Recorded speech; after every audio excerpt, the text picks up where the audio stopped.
लोग दरबारां दियां गल्लां करदे ने, फलाना दरबार बाबा किथे सलाम नहीं रोक सकिया।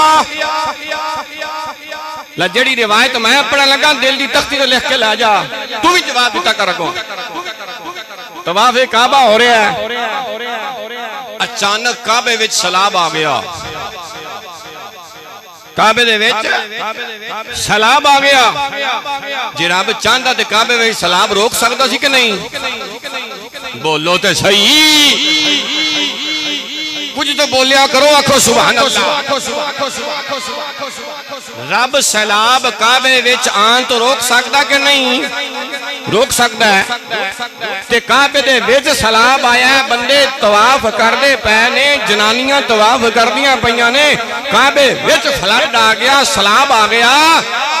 रब नूं पुछ उथे क्यों नहीं सु रोकिया? हवाला मेरे जिम्मे, जब तक मेरी जिंदगी बाकी मैं किताब इंज खोल के वहावां दा क्या लिखे। तेरियां कीतियां गलतकारियां तेरे सामने अज़ाब आ रहे ने, हिट वलियां ते वजह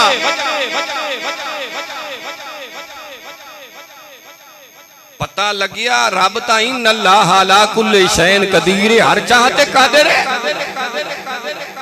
इसके बावजूद काबे दे विच सैलाब आया, तवाफ बंद हो गया।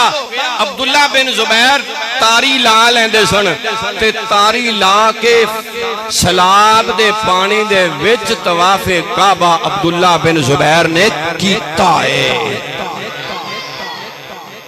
जे यही गल है तो फिर किनियां मसीतां सैलाब दे विच मांजला लुढ़ गईयां ने। रब भी कादर नहीं, तौबा नाउज़ बिल्ला।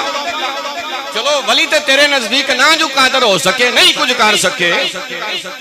हालांकि सुन्नियां दा अकीदा है अल्लाह दी अता नाल करदे ने।